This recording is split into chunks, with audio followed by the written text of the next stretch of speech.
everyone and welcome back to my channel. In today's video we're going to be attempting to repot one of my very unruly Bulbophyllums into one of these new baskets that I've just purchased from the aquatic store, and we're also going to be trying out a new media for this guy. So I've been experimenting with media over the last few weeks, and I will put a link up to the video where I've had a look at a few different types of media, inorganic media, and looked at their properties and how I can maybe use them to improve my setup. And I've kind of wanted to try out Rockwool as an alternative to Sphagnum moss. Now, this is maybe a bit controversial. Rockwool has been used by Phragmipedium growers quite heavily for the Phragmipediums that would naturally grow on alkaline pH, lime heavy rocks. And I know that it's been very successful for those. I've heard of a few people using it for like Stologenes and for things that don't like their roots being disturbed very much, and also for Miltoniopsis. Now I'm going to have to monitor the pH with the Rockwool because it does have an alkaline pH, but I believe I can kind of use its properties and manage them to maybe give me an inorganic alternative to use for my Bulbophyllums. And you may be wondering, why do I need an inorganic alternative? Well, I don't really, but Bulbophyllums are a bit of a contradiction because they really like a lot of moisture. However, they have a very rambling growth habit and they just climb out of whatever pot you attempt to put them in. So this lends them very nicely to mounting. Unfortunately, because they require so much moisture, that can be a bit of a challenge to maintain in a home environment. I think really you kind of need more of a dedicated grow room where you can water mounts easily, whereas I really don't have that. I find my one mount, spraying it down every day, is kind of difficult actually. I can't really add more mounts to that, especially for Bulbophyllums that require so much moisture.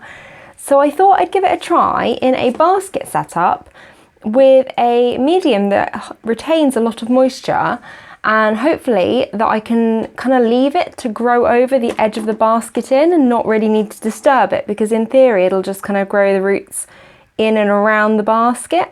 I was going to use one of my Vanda wooden baskets for this, but I kind of stopped at the aquatic shop on the way home just to see what they had, and they had these. So you can see it's kind of fully ventilated all around the basket, which hopefully should mitigate some of the effects of Rockwool. It's plastic, so it's not going to be a problem with breaking down. And it's just going to be a bit more suitable for keeping like perlite and things in as well, because the holes aren't too big, but hopefully they're still big enough for roots to fit through. I have put a few additional holes in as well.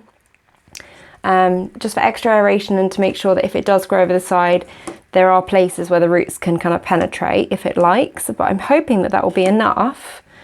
And I'm going to start off by using a mixture of Rockwool, perlite, maybe a bit of leca and some oyster shells, just because I wanted to try out oyster shells and I've just got some, so I thought I'd give it a try with these.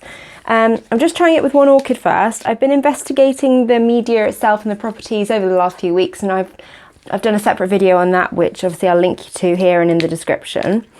So with that said, I think that all we need to do now is get potting up. Also just show you another basket that I got, which might be more suitable for a different Bulbophyllum. I've chosen this one to start off with because, as you can see, it's a very vigorous Bulbophyllum. It's Bulbophyllum, I can't actually read what that says. I'm going to have to put a pop-up on screen with which Bulbophyllum this is, because I can't read the tag and I can't remember off the top of my head what it is. But I thought that the square one would be better for that Bulbophyllum because the square one is actually bigger. It gives you more room than the round one, but I do have some other Bulbophyllums I can utilise the round one for that are a little bit less rambly. So just need to unpot this guy first, have a look at the root system. I'm afraid he has been a bit neglected just because of the nature of the growth habit, unfortunately. I put him in this pot and I just drilled some holes in to try and make it a sort of self-watering pot with a reservoir. Just move you up. Okay, so I'm just gonna difficult not to grab roots on this guy, and there's new growth popping out everywhere. So this pot had an upturned little, oh, the roots have got in there, container at the bottom to provide a water reservoir so that the moss wasn't actually sitting in water too much. There was just a little bit of moss sitting in water, but this guy has just been drinking the water up so incredibly fast. You can see the root growth on it is really good though, but it's just been really difficult to manage as well, not being able to see the water reservoir, so I have no idea when it's empty. I just kind of been watering it once a week, but I've been noticing it drying out a lot. Just managed to get that root off. So yeah, it was in kind of a non-traditional pot, but it seems to have enjoyed it, but then it's actually grown out of the pot. So, oh dear, how do I... Not even sure where to start with this guy, because there's nothing really to hold that you don't risk damaging new growths or roots. Just gonna...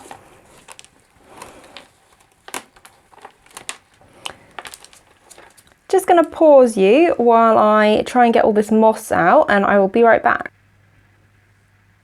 Okay, so I managed to get most of the moss off this guy, and if I just try and show you, basically what I'd done is curled it around in the pot to try and get it to fit, but it actually, can you see, the rhizome is just joined at this point. So at one point it sort of created two directions of growth, which are now each creating multiple directions of growth. It's become a bit of a monster, as is kind of the case when you have bulbophyllums. So I'm just gonna start repotting now. Just gonna pop him there, and when I first got him, I sprayed that bulbophyllum down with hydrogen peroxide, so I know there's no snails in there. The root system's fantastic, I really don't need to worry about that. So I'm just going to get on with the repot. So I'm going to start with a layer of the Rockwool at the bottom. So I've got some of the Rockwool which I didn't actually cut up, and some that I did. So the stuff that I didn't cut up, I'm just going to rip up a little bit, because I don't want those giant big chunks holding onto loads and loads of moisture. They're a bit easier to work with when they're slightly damp. I'm just going to rip them up and coat the bottom. So I've just put a layer of Rockwool at the bottom there, ripped up, and now I'm going to sprinkle in a layer of perlite and a bit of lacquer.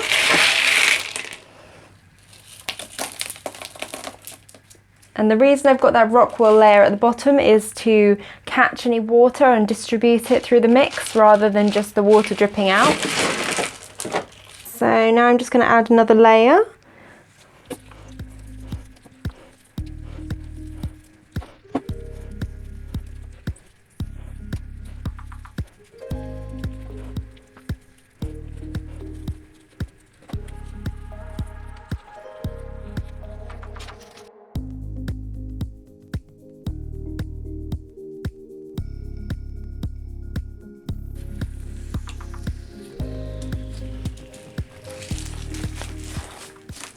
Also just putting in some large pumice right in the middle here, and that should hopefully keep it nice and aerated. I'm just going to put in some of my lava rock alternative as well to try and provide some aeration through the mix, because I am worried that this could get very wet and soggy.